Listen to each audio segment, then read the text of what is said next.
और सबसे पहले हमारे जो डीएनसी सर हैं आलोक जी, उनको भी मैं धन्यवाद देना चाहता हूँ, क्योंकि दिल्ली एक होने के बाद जो हमारे 8, 12, 14 आदमी, शायद 15 आदमी है पूरी दिल्ली के अंदर, जो काफ़ी 20 साल से कच्चे कर्मचारी थे, मस्टोल पे थे, उनके पालन पोषण में उनको बहुत दिक्कत आ रही थी। अभी जो हमें सूचना प्राप्त है कि उन्होंने 13 या 14 आदमी उनमें परमानेंट कर दिए। एक आदमी है जो हमारे साथ खड़ा हुआ, मुकेश भाटी, इसका रिकॉर्ड डिपार्टमेंट ने नहीं भेजा, शायद इसका रिकॉर्ड जाने के बाद ये भी हो जाए। तो हम पहली बात तो ये है कि जो इतना बड़ा अहम कदम उठाया, तो हम डीएनसी सर का धन्यवाद करते हैं। और हेड क्वार्टर लेवल पर जितने भी काम हो रहे हैं वो काफ़ी अच्छे काम हो रहे हैं, वहाँ पर हमें सफलता मिल भी रही है। रही बात हमारे जो कुछ आदमी, हमारे कच्चे कर्मचारी जो 5% बोर्ड में लगे हुए हैं, तो जहाँ तक हमें जानकारी प्राप्त है ये बोर्ड ईमानदारी से बैठ रहा है और डीएनसी साहब की इस पर पैनी नज़र है। ये बहुत अच्छी बात है कि ईमानदारी से बोर्ड बैठना चाहिए, जिसका हक हो उसको मिलना चाहिए। दूसरी बात ये है कि इस महीने के अंदर या 2, 4, 10 दिन के अंदर ये दूसरा भी बोर्ड बैठ जाएगा। तो हेड क्वार्टर लेवल पे हमारे काम अच्छे हो रहे हैं, पर हमें दिक्कत कहाँ महसूस होती है, हमें जोन लेवल पे दिक्कत महसूस होती है। जैसे सादरा साउथ है, सादा नॉर्थ है। सादरा साउथ के अंदर जो हमारे रजत जी बैठे हुए हैं, मैं इनसे डीएनसी सर से भी मैंने 50 बार गुहार लगा ली, 2 बार मीटिंग के अंदर भी वहाँ से लेटर भिजवा दिया कि हमारे 382 बिल हैं आज की डेट में, या अब तो 400 से ऊपर पहुँच गए होंगे। इन्होंने उन बिलों का आज तक उनके बिल ही पास नहीं कराए। अगर आज MCD एक हुई है, पैसा हमें मिलेगा, तो हमें पैसा कैसे मिलेगा? हमें पैसा मिलेगा ही नहीं।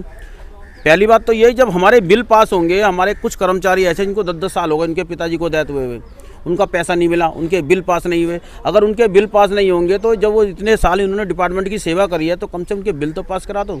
अब पैसा आना चालू हो रहा है, MCD की स्थिति सुधर रही है, तो सुधरेगी तो पैसा अच्छा मिलेगा। क्या आपने इन मुद्दों को लेकर अधिकारियों को लेटर लिखा है, मिले हैं आप? हाँ, हमारी 2-3 बार डीएनसी सर से मीटिंग हो चुकी है और डीएनसी सर ने पर्सनली फ़ोन भी किया है, और वहाँ से जो AC साहब हमारे बर्मन जी, उन्होंने पर्सनली इनको फ़ोन करके लतार भी मारी है।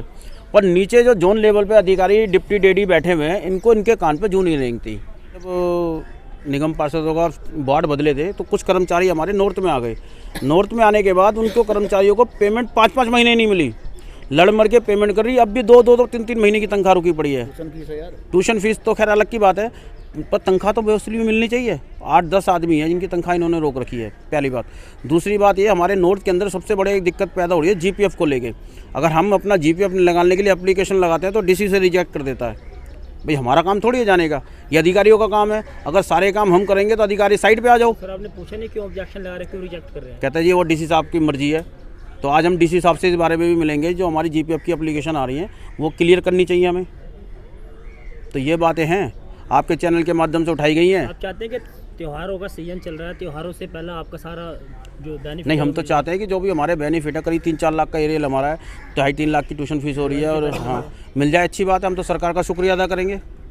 पर अगर सरकार जब दे तो दे, पर जो दे रही है वो नीचे वाले अधिकारी नहीं देते। 2 महीने डेथ केस के कर्मचारियों का पैसा आया था, 2 महीने बाद मेरे काफ़ी हल्ला काटने के बाद इन्होंने उनके चेक बनाए। तो नीचे वाले जो अधिकारी हैं ये सोचते हैं कि ये पैसा अपने घर से दे रहे हैं, हालांकि ऐसा नहीं है। सरकार तो पैसा धीरे धीरे देना चालू कर दिया, पर नीचे की समस्या ज़्यादा आ रही है। सर गोविंद बिष्ट नाम है, उद्यान विभाग में हॉर्टिकल्चर में माली के पोस्ट में पद कर काम करते हैं। समस्या है हमारी, जैसे तनख्वाह तो थोड़ा कर्मचारियों को राहत आ रही है, तनख्वाह टाइम से आ रही है। 3-4 आगे का हमें पता नहीं, अभी तो जो टाइम से आ रही है सच है, जो सच है 3-4 महीने से टाइम पे आ रही है। लेकिन ड्यूज से बहुत परेशान है। हमारे एरियल बोनस 2-2 बोनस साल के रुके, हमें दिवाली पे तीसरा बोनस हो जाएगा। कुछ उम्मीद है कर्मचारियों को कि दिवाली पे क्या पता 3 बोनस या कुछ ना कुछ तो देंगे। त्योहारों का सीजन शुरू हो गया, बोनस नहीं है, एरियल नहीं है, बकाया फंड नहीं मिल रहा है, कुछ नहीं, कुछ बहुत ज़्यादा दिक्कत है जी। बस सैलरी से थोड़ा राहत है, लेकिन वही है उठ के मैं वो जी रहा, तनख्वाह दे रहे हैं, ड्यूज़ नहीं दे रहे। और कुछ हमारे सादरा साउथ में है GPF की समस्या काफ़ी है, जैसे कि पैसे मिसिंग हो रही है, तनख्वाह के पैसे कटते हैं, फंड में जाते हैं, वहाँ तक नहीं पहुँचते हैं वो कर्मचारी। बहुत दिक्कत में। अभी एक स्कीम और आई थी कि पेंसिल के लिए कि पेंसिल चालू होगी 2005 के परमानेंट कर्मचारियों की। अभी उसका भी कोई हमें पता नहीं है कि कहाँ फार्म गए हैं, कहाँ गए, कुछ है जी, कुछ पता नहीं है इस बारे में।